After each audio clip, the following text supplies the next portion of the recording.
दोस्तों, क्या 2029 का लोकसभा चुनाव सिर्फ एक चुनाव होगा या भारत की राजनीति का टर्निंग पॉइंट बनने जा रहा है?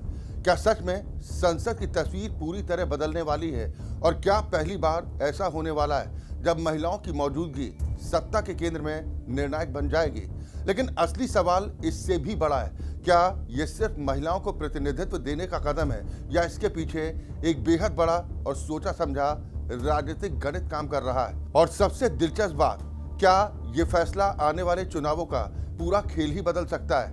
आज इन्हीं सवालों के जवाब हम आपको देंगे। बने रहिए हमारे साथ। नमस्कार, मैं हूं आपके साथ अक्षय ठाकुर और आप देख रहे हैं राष्ट्र टीवी का special segment behind the news. दोस्तों, ये 2026 है और अगला लोकसभा चुनाव 2029 में होना है, लेकिन उसकी तैयारी अभी से शुरू हो चुकी है और भारतीय जनता पार्टी के साथ प्रधानमंत्री नरेंद्र मोदी इस दिशा में तेजी से काम कर रहे हैं। वैसे इसकी झलक हमें 2023 में ही मिल गई थी, जब नारी वंदन विधेयक पास हुआ था और तब से ये माना जा रहा था कि इसे 2029 में लागू किया जाएगा। लेकिन बीच में एक बड़ी अड़चन थी, जनगणना में देरी, क्योंकि पूरा मामला सिर्फ कानून पास करने का नहीं था, बल्कि जनगणना और उसके बाद होने वाले डीलिमिटेशन यानी कि परिसीमन पर टिका हुआ था। परिसीमन का मतलब होता है चुनाव क्षेत्रों का नया निर्धारण, जो भौगोलिक क्षेत्र और आबादी के आधार पर तय किया जाता है। पहले ये उम्मीद थी कि 2021 की जनगणना जो नहीं हो पाई, वो जब भी होगी, चाहे 2024-25 में, उसके बाद परिसीमन होगा और फिर उसी आधार पर लोकसभा और विधानसभा सीटों की संख्या बढ़ेगी और इसके बाद महिला आरक्षण लागू होगा। लेकिन अब सरकार ने इस पूरे क्रम को थोड़ा बदलने का फैसला किया है, क्योंकि 33% महिला आरक्षण का कानून तो पहले ही पास हो चुका है और अब उसे लागू करने की बारी। और इसीलिए सरकार इसी बजट सत्र में महिला आरक्षण संशोधन विधेयक लाने जा रही है और इसके लिए विपक्षी दलों से बातचीत भी शुरू हो चुकी है। कुछ छोटे दलों से चर्चा हो चुकी है और अब ऑल पार्टी मीटिंग में भी ये मुद्दा उठेगा। हालांकि उस बैठक में पश्चिम एशिया की स्थिति भी एक बड़ा मुद्दा रहेगा, लेकिन सरकार की कोशिश साफ है कि इस विषय पर आम सहमति बनाई जाए, क्योंकि 2023 में जब ये विधेयक पास हुआ था तब लगभग सभी दलों ने इसका समर्थन किया था। अब सरकार की नई रणनीति ये है कि 2011 की जनगणना के आधार पर ही परिसीमन कराया जाए। इसकी वजह भी साफ है कि नई जनगणना अब शायद 2026 या 2027 में शुरू हो और इसके बाद परिसीमन की प्रक्रिया पूरी होने में समय लगे। ऐसे में अगर उसी का इंतजार किया जाता है तो 2029 तक महिला आरक्षण लागू करना संभव नहीं हो पाता और इसीलिए सरकार ने तय किया है कि 2011 के आंकड़ों के आधार पर ही चुनाव क्षेत्रों का नया निर्धारण किया जाए और इसके लिए दो अलग अलग विधेयक लाए जाएंगे, एक सीटों की संख्या बढ़ाने के लिए और दूसरा डीलिमिटेशन कानून में बदलाव के लिए। अब इसका सीधा असर ये होगा कि लोकसभा की कुल सीटें 543 से बढ़कर 816 हो जाएंगी। लेकिन यहाँ एक चिंता दक्षिण भारत के राज्यों की थी कि उनकी आबादी अपेक्षाकृत कम है और इसीलिए कहीं उनकी सीटें कम ना हो जाएं। इस पर सरकार ने स्पष्ट किया है कि सीटों में वृद्धि अनुपातिक होगी, यानी जो अनुपात अभी है वही आगे भी बना रहेगा। जैसे अभी उत्तर प्रदेश में 80 सीटें हैं और तमिलनाडु में 39 सीटें, पुडुचेरी को जोड़ लें तो 40 हो जाती हैं। तो नए परिसीमन के बाद उत्तर प्रदेश की सीटें करीब 120 हो सकती हैं और तमिलनाडु पुडुचेरी मिलाकर लगभग 60 सीटें हो सकती हैं। यानी किसी भी राज्य की सीटें घटेंगी नहीं, बल्कि सबकी संख्या उसी अनुपात में बढ़ेगी।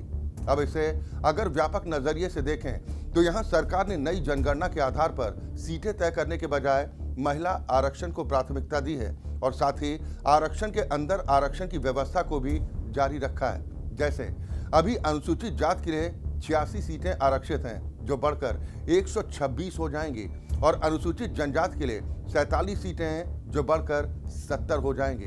इन आरक्षित सीटों में भी 33% हिस्सा उसी वर्ग की महिलाओं के लिए तय होगा, यानी दलित सीटों में से 33% दलित महिलाओं के लिए और आदिवासी सीटों में से 33% आदिवासी महिलाओं के लिए आरक्षित होंगी।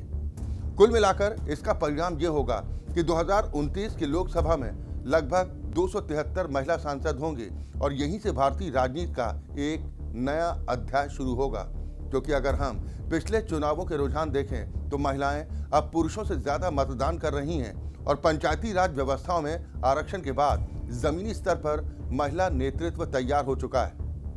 अब वही नेतृत्व विधानसभा और संसद तक पहुंचेगा, जिससे राजनीति का चरित्र भी बदलेगा और सामाजिक प्रभाव भी दिखेगा।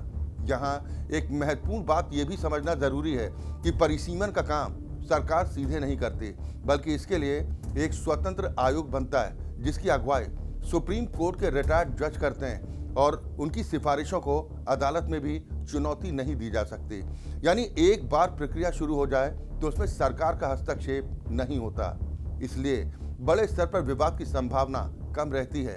हालांकि स्थानीय स्तर पर कुछ मतभेद जरूर होते हैं। अब अगर राजनीति के नजरिए से देखें तो विपक्ष के सामने एक मुश्किल स्थिति है, क्योंकि वो इस मुद्दे का खुलकर विरोध नहीं कर सकता। उसे ये अंदाजा जरूर है कि इसका फायदा बीजेपी को मिल सकता है, लेकिन महिला आरक्षण का विरोध करना राजनीतिक रूप से भारी पड़ सकता है। हाँ, ये जरूर कहा जाएगा कि सरकार ने जनगणना में देरी क्यों की, और अगर नई जनगणना का इंतजार किया जाता तो ये कानून 2034 से पहले लागू नहीं हो पाता।